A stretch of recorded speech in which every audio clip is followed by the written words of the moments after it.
Pourquoi motiver, vouloir motiver à tout prix est une erreur, est un piège dans lequel on peut tomber très facilement. Qu'est-ce qui fait que la motivation peut vraiment être néfaste, nuisible, destructrice? Eh bien, on en parle dans cette vidéo.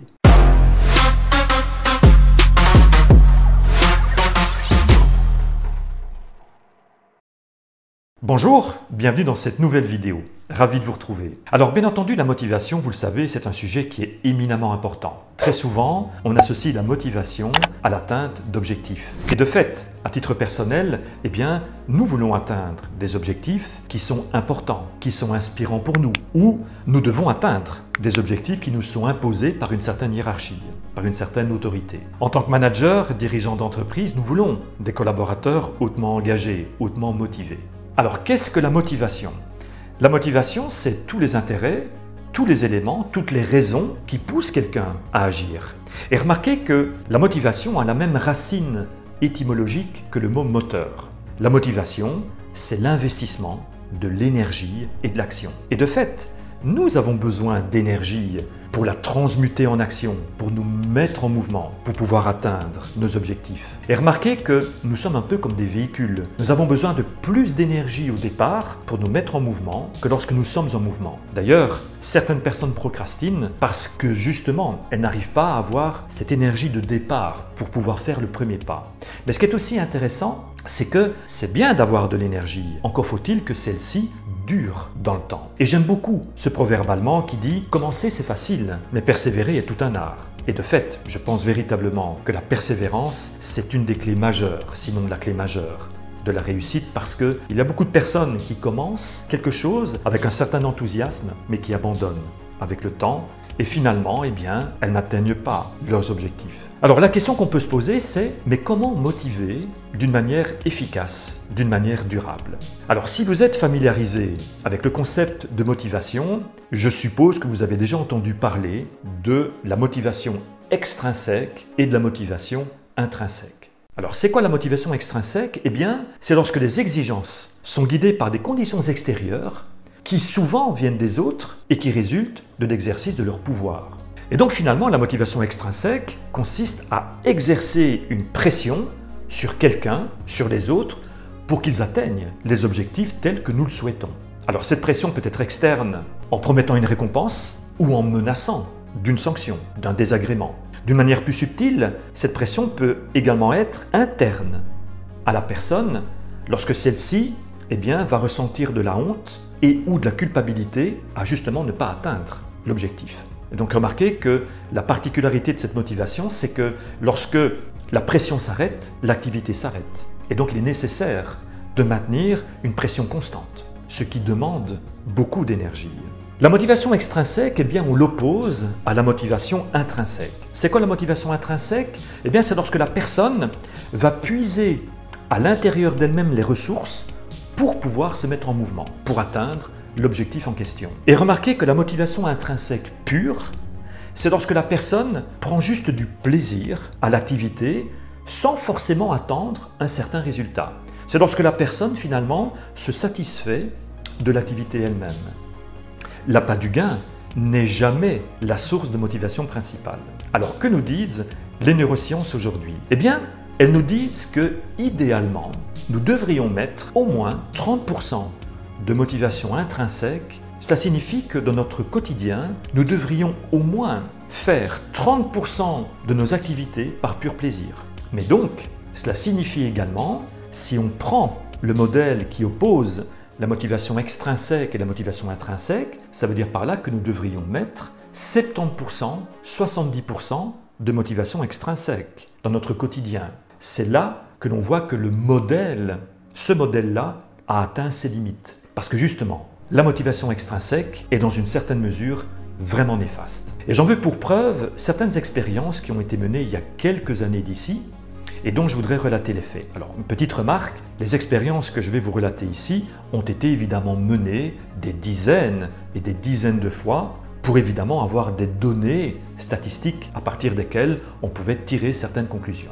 La première expérience a été réalisée en 1973, en 1973, avec des élèves de la maternelle. Ils ont donné un exercice de dessin à ces élèves et ils ont pris un groupe d'élèves en aparté et ils leur ont dit « si vous faites de beaux dessins, eh bien, vous allez avoir une belle récompense ». Et la récompense, c'était un diplôme du bon participant. À un autre groupe d'élèves, on ne leur a rien dit. Eh bien, figurez-vous que, quelques jours plus tard, ils ont organisé un atelier de temps libre durant lequel ils ont mis à disposition des élèves le même matériel de dessin particulièrement attrayant. Et ils ont constaté que les élèves à qui on avait promis une récompense quelques jours auparavant passaient moins de temps dans l'atelier de temps libre à dessiner, à utiliser le matériel de dessin, justement. Et donc, qu'est-ce que l'on peut remarquer? Eh bien, que la motivation extrinsèque, donc le fait d'avoir promis une récompense au préalable, détruit la motivation intrinsèque. Alors, ce qu'il est intéressant de noter également, c'est qu'en réalité,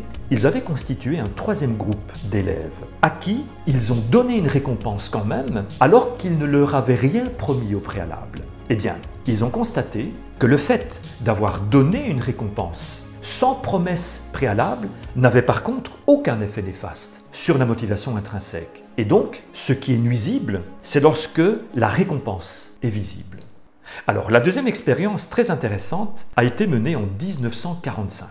Ils ont réuni un groupe de personnes, ils leur ont donné une bougie, des allumettes et une boîte de punaises. Et ils leur ont dit, écoutez, on va vous lancer un petit défi comme ça. Vous devez trouver le moyen de fixer la bougie au mur sans que la cire ne coule. La solution consistait à utiliser la boîte de punaises comme support pour la bougie. Alors ils ont pris un groupe de personnes en aparté et ils leur ont dit, si vous êtes parmi les 25% des personnes les plus rapides, eh bien, vous aurez 5 $ à l'époque. Celui qui est premier, eh bien, il aura 25 $. À l'autre groupe de personnes, ils n'auront rien dit, ils leur ont dit que c'était juste pour le fun, comme ça. Et ils ont chronométré le temps que mettaient les personnes à trouver la solution. Ils ont constaté que les personnes à qui on avait promis une récompense mettaient plus de temps pour trouver la solution, à peu près 3 minutes et demie. Cela montre bien qu'encore une fois, la motivation extrinsèque nuit à la lucidité, à la réflexion et à la créativité.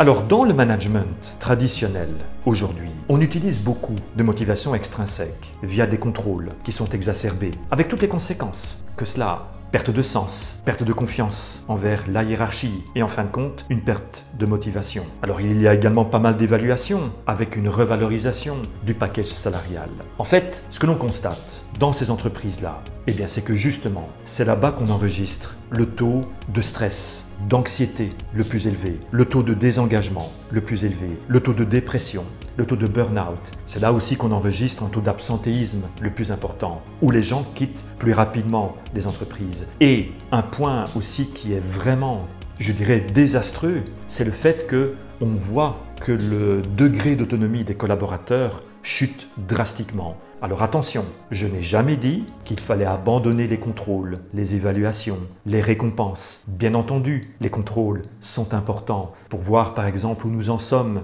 avec les indicateurs de qualité, les indicateurs de performance. Est-ce que nous sommes dans le vert, dans l'orange, dans le rouge? Mais les évaluations sont évidemment cruciales parce qu'il ne peut pas y avoir de progrès sans évaluation. Il ne peut pas y avoir d'évolution sans évaluation. Tout ce qui se mesure peut progresser parce que le cerveau a besoin de références.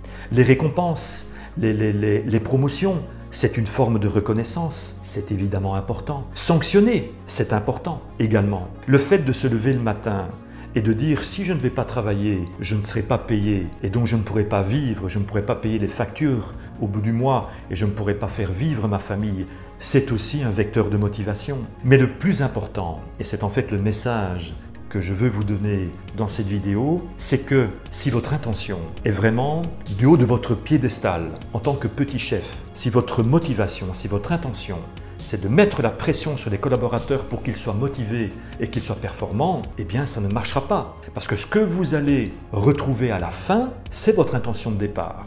Si votre intention de départ, c'est de mettre de la pression c'est quelque part de contraindre, vous allez retrouver du stress à la fin. Et on sait parfaitement bien que le stress, c'est contre-productif, dans une certaine mesure, pour la performance et le bien-être. Vous n'aurez pas des collaborateurs hautement motivés, hautement engagés et qui vont véritablement performer d'une manière optimale. Et donc, il est illusoire de croire que l'on va avoir une motivation durable et qualitative avec de la motivation extrinsèque. Ce n'est pas possible. Ça peut vous paraître évident et pourtant, il y a beaucoup de personnes qui ont encore ce mindset-là. Alors, et vous, comment faites-vous pour motiver les personnes? Est-ce que vous utilisez plutôt la politique de la carotte et du bâton, la motivation extrinsèque, à coup de pression extérieure, ou avez-vous une autre méthode? Ou faites-vous différemment? Ça m'intéresserait de le savoir et donc mettez-moi vos commentaires en dessous de cette vidéo. Dans la prochaine vidéo, je vous partagerai comment utiliser la motivation extrinsèque, en tout cas une forme